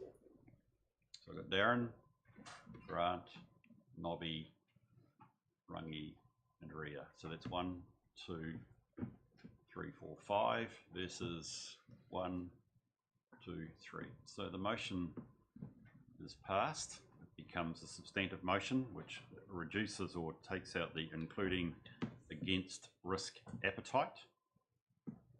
Is there any further discussion on the motion? I'll put the motion. All those in favour, please say aye. Aye. Aye. Those against? It's carried. Thank you very much. I read somewhere else today, Steve, that daylight is a good disinfectant. And thank you for bringing this report. And I appreciate that we have seen this in public rather than in public excluded. Because if there's one thing that collectively and from a combined sense will drive action is us acknowledging where we're. And I will be very keen, and we're obviously all very keen to see what comes back in May. And I would want to reflect that I hope as a committee, along with management, we are strongly unified in clearly what has been your recommendation and ultimately what we have adopted, which is actually we want culturally and in reality to improve our health and safety in this organisation. That's great. Can I now move us back to the last paper, please, where we have some outstanding recommendations? Yes, Nobby. Just a small point on that last paper that we adopted, the Health and Safety Progress Report. It refers to Michael as being the acting chief executive. That's no longer the case. Chief executive. Are you actually saying in the top? Are you talking? Yes, just in the top part. Just in the top. We've had Okay, it in thank some you. other reports as well. Yes, I think you corrected me on that on the 7th when I called him the acting chief executive, which I apologise for. Right, so we need to go back to the recommendations on the prior paper. It was important that we do it. What does that show us? That shows that actually we collectively, with the advice of management, know that we have to improve. We have advice from management under 2, and I want to be careful with my wording here, that the results are not acceptable. Okay, and in effect, under 3 and 5, we are going to get a report on, I think, Steve, current actions, because clearly you're taking current actions, and actually what is the roadmap to development. That is effectively what's going to happen. By the way, I'd also like to think that perhaps in that you might want to think about the nature of what this report looks like, because I don't think from the comments that it's necessarily the report we should always have for monitoring. Ross, you've mentioned wellbeing, for instance, and Andrew, you said you'll look at that. So there's a bit of that into actually how we can also monitor with greater maturity too. So I've said what's happening in generality, but we're struggling with the words here. And I want us to focus, if I can, immediately on the generality and actually get a resolution going here. I'm just wondering, I'm looking for leadership from the team, or the committee, how you'd like to take it forward, or even Michael, you got a view? Yes, Leslie. Mr. Chair, I think it would be helpful if your alternative words for recommendation 3 were also on the board. Yes, that's right. There we go there. Any other thoughts? So, I mean, look, the bottom line that's hitching us is, and I think this is actually a discussion we talk about developing risk maturity that we're struggling with collectively, is this idea of risk and risk tolerance. Okay, and it was a thing that was noted when we did the review of this committee last year, was actually we don't have a confirmed set of strategic risks. And indeed how we think about tolerance, and I know, Andrew, you're in the process of working with us as far as that's concerned. So we are actually struggling a wee bit with this word and whether it fits within the health and safety legislation, and I'm not exactly certain that we should buy ourselves into a fight today on those words. Yes, Rangi. When you talk about council and council's tolerance, Yes. is council being referred to elected members? Yes, specifically. Specifically, Yep. okay, then this is very important that we get this right, because But I'm not otherwise. saying we can get it right today. That's my point. That's my point, Rangi, is that actually we are ourselves in a bit of a journey with Andrew around risk and risk tolerance and risk management. And we're getting ourselves hooked up in this. Well, the reason I ask that is there a potential out then for management to say, well, this was council's tolerance? Okay, is that, there's no wriggle, I'm just trying to get around the wording and where management sit and their own tolerance.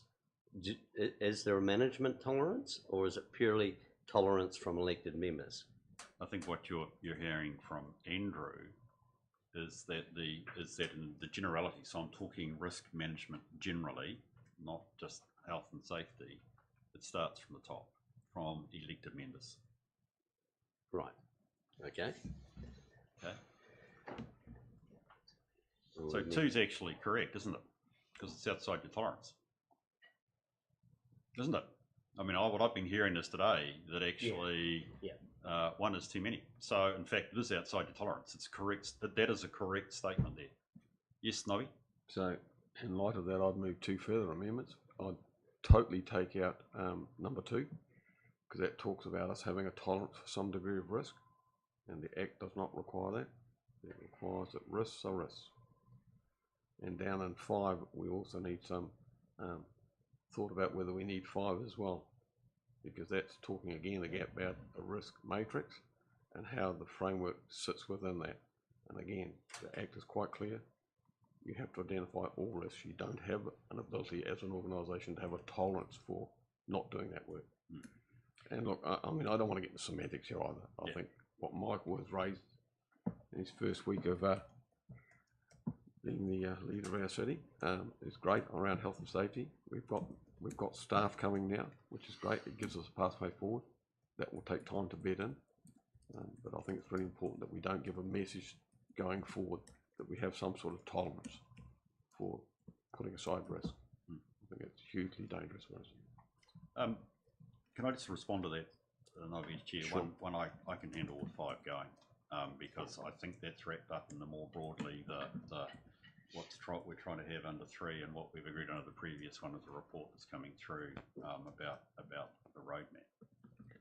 2's important because it's saying we're not happy with the situation at the moment, and that's, let's face it, management's recommendation to us. Yep. That we have some form of expression that the results are not the results that we consider acceptable. That's what I was trying to raise in terms of the generality and getting away and out of the area that we're exploring around risk management and risk tolerance. But I think Andrew, and I'm looking down your end of the table, Andrew, is that you're wanting us to acknowledge, it's your recommendation, that this is not an acceptable position. It's management's view, and I'd like to suggest that we need to record 2 as being our position, Nobby, rather than just saying we don't need to pass this resolution. Well, I guess in response to that, 2 doesn't say what you just said. Number Well, 2. I've taken it as reading that. Yes, sorry, that's always been my reading of it.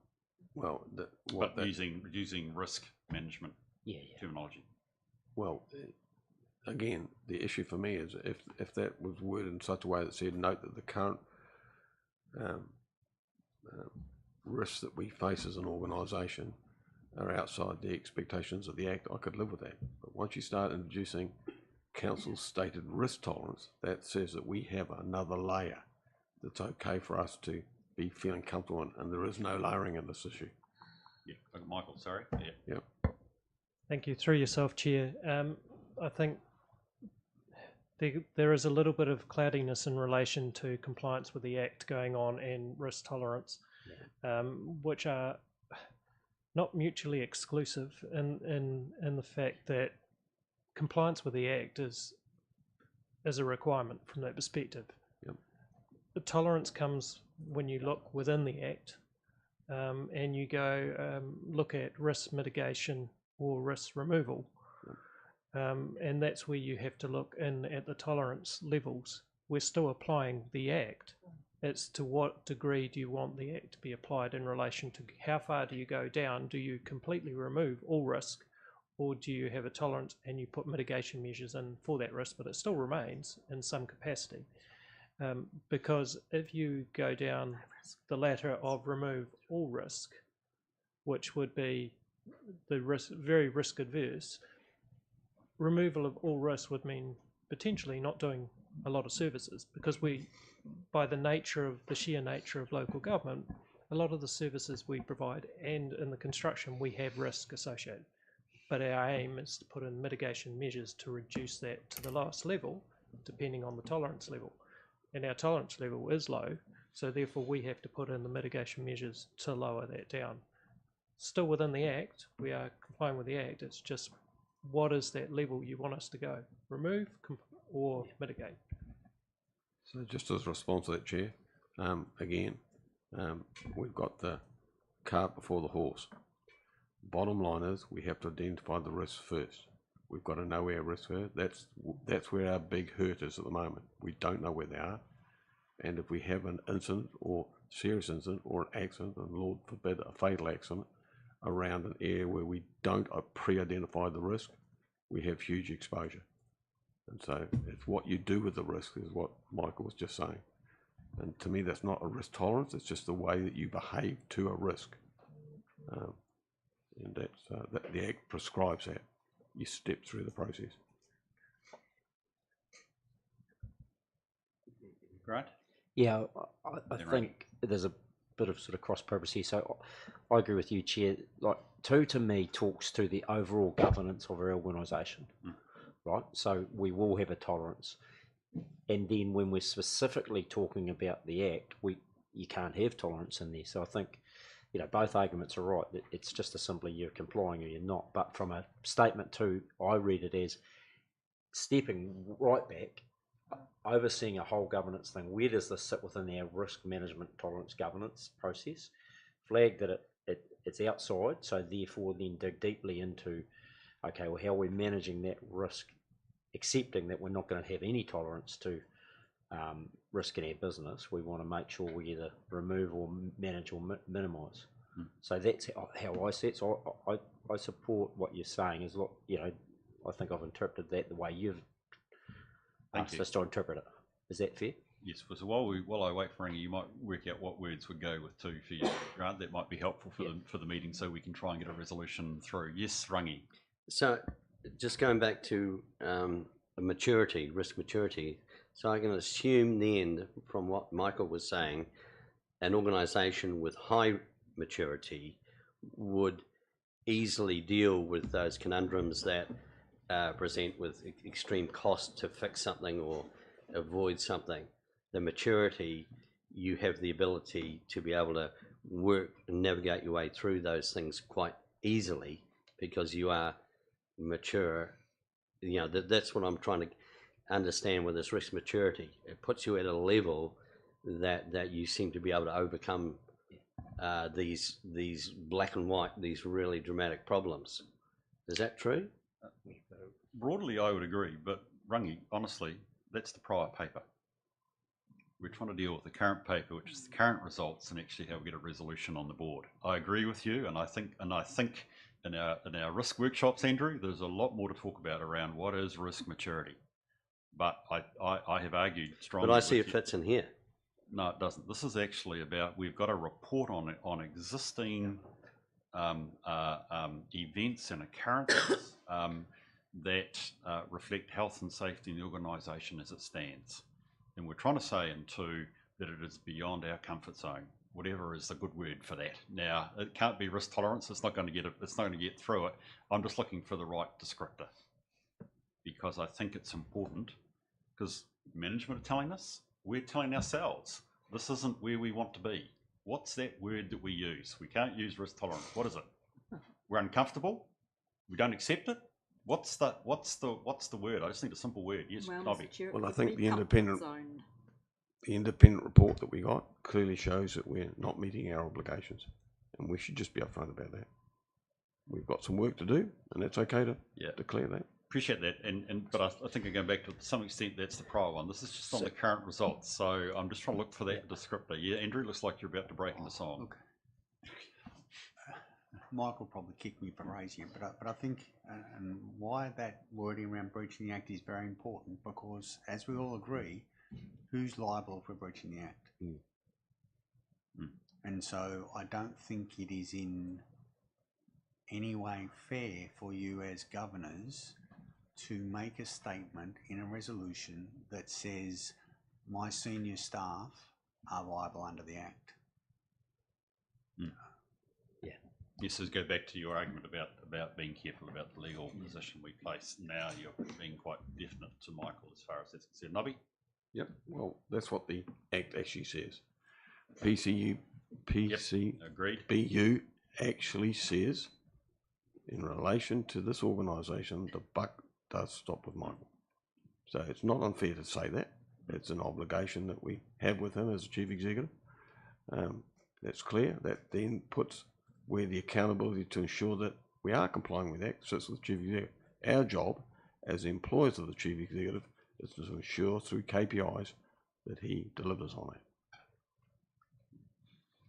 Right, Grant. So if you add the council's stated governance risk tolerance, does that help point the reader to the fact that, you know, they're separate, the fact that we're looking at two around the overall, where does it sit within our overall governance risk management of our organisation? Sorry, again, in to, contrast again, to what? Again to interrupt, Chair.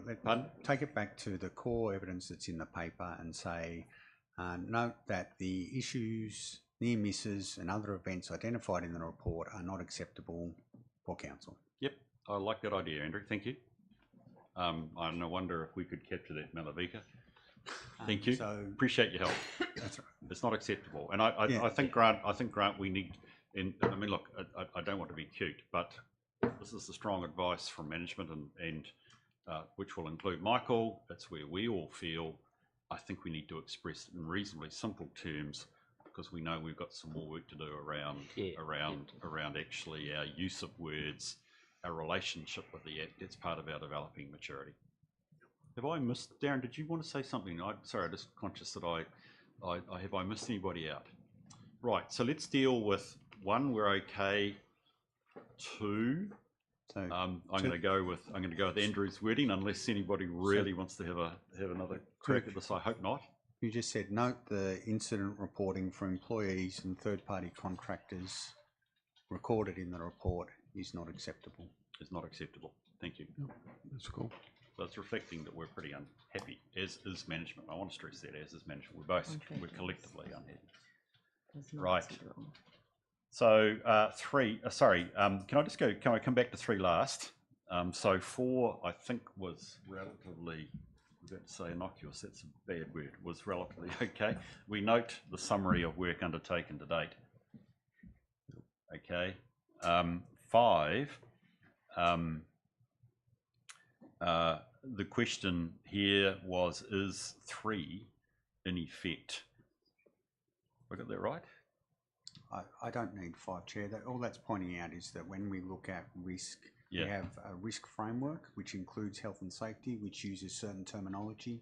We also have a toolkit for health and safety, which has a risk framework in it, which uses different terminology. I can fix that with or without the resolution. So without the resolution, thank you. Around five. Yeah, although actually it's quite important to do that to get the alignment right. But I take your point. I don't think we directly need that. That's the level of work below, which is again part of that maturity path. So if we delete five, that's fine. That leaves us with three. And Leslie, you have asked me to put up the alternate, which was my suggested wording.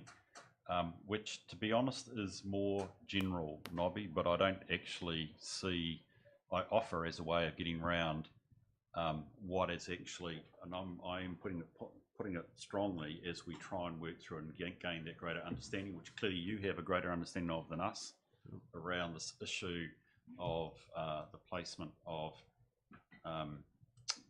culture and practices I've got there with our environment, and we need the report which Yeah, look, is the critical thing. We need to report, which I think is the point you made right at the I'm start. quite happy with the alternate. You're happy with the alternate? Yeah, absolutely. Thank you. Well, actually, to be honest, I think I have an amendment moved by you, Nobby, and you're saying you're happy. Yep. I think I had a seconder for that. Was that you, Rangi? No, it was me. Oh, sorry, it's you, Grant. Are you happy with that? Yeah. Rightio. So why don't I, sensing that we might have a solution here, put that amendment. So I'll put it. All those in favour, please say aye. Aye. Those against? It's carried. So it becomes a substantive part of the motion. So just to reflect, 1 stays the same, 2 is there in the red. We've got work to do. 3 says we're going to report on that. 4 says we note the summary from within the report. Now, did I have it? Sorry, to be honest, Malavika, did I have an original mover and seconder? I don't think I did. Do I have a mover for this, please? Thank you, Grant. A seconder? Thank you, Nobby. Appreciate that. Any discussion on the motion? Not be. All those in favour, please say aye. Aye. Those against, it's carried. Thank you very much. Again, I just want to reflect here. Members, thank you for taking us through what is a reasonably difficult discussion because we don't like negative results. But I want to reflect here that what we have agreed to is combined action around health and safety. And we all collectively have a lot to learn, whether it's Michael with his ELT or whether it's us with a committee.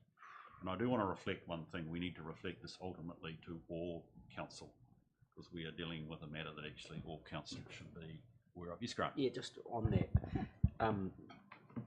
Would it be worthwhile that Michael also brings to that May meeting, a paper around, are there any additional supports we can offer to management, whatever they may be, training, to ensure that we're supporting the executive to get across the line. Yeah. Because it's, I agree, it's governance and then it's senior management and it's all the way down and all the way up. But, I suppose what we need to be assured is that Michael has all the resources, given it's his ultimate responsibility, to be able to go forward in the way we want him to. So it'd be good to get something back from Michael on that. If it's sooner than that, then fine. But yeah, I just think that would be important for us to receive.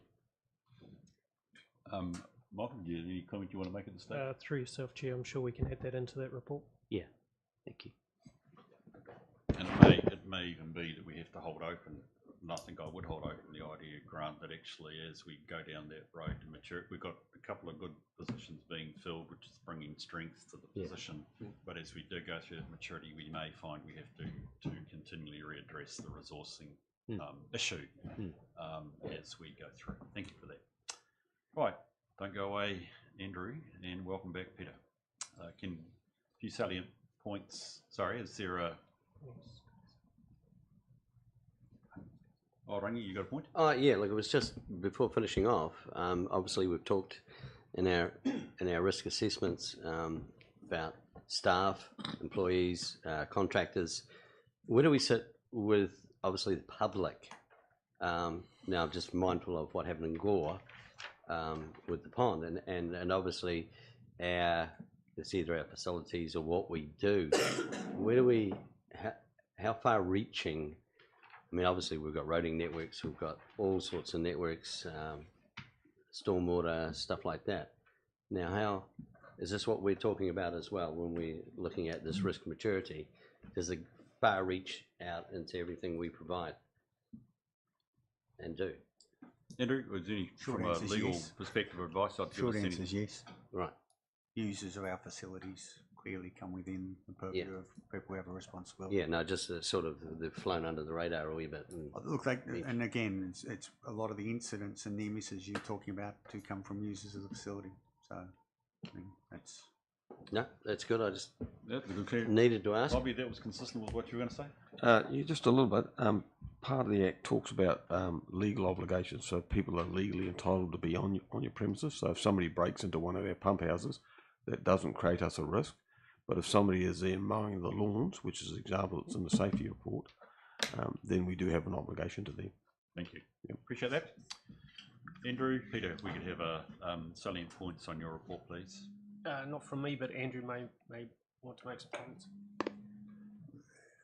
I suppose again the key point here is trying to drag it back to, in this case, what might be an easier topic around our tolerance. So we get, and it's the same with the earlier audits and stuff. It's important that when we review, and we might need to go back through this, but when we look at controls and mitigations that we have in place, it's important that when we do these reviews, we look at them around their effectiveness, because that's what we're really seeing. It's not that we don't have controls in place, they just might not be effective. And that's the piece that we really need to unpick and understand why. And so again, looking at the reporting here around the Public Records Act, back to the Local Government Act, back to the Workplace Health and Safety Act, we have an overriding tolerance which is very low for breach of the Act. Now, this, on the face of it, is saying we're not necessarily there, but we don't really, I didn't have time, and we don't really understand or address how far shy of there are we, and is that a concern, and how quickly, therefore, do you want us to respond to these concerns to make sure that we are compliant with what is, albeit an important, but probably not an act that's going to cause you a lot of grief in the short term. But that doesn't mean that we shouldn't remedy any issues that are identified. And that's where I want to keep moving the conversation rather than getting the information. What does that mean? What do you want us to do about it? What are we saying we should do about it? And taking that forward in the future. And that's really where the risk management conversation should be occurring. Thank you, Andrew. And I note the recommendations are particularly on the Public Records Act. At this stage, you're asking us to note the current review and the steps that have been taken to reduce levels of non-compliance in terms of this meeting. But obviously, there's a broader discussion around risk tolerance and appetite at a different time. And touching on Councillor Pottinger's points, risk maturity. I mean, do we actually even know every act and whether or not we're complying with it and how we're complying with it and controls are in place? And it's an eternal problem for local government. Yeah, exactly. Thank you. Questions for Andrew on this report?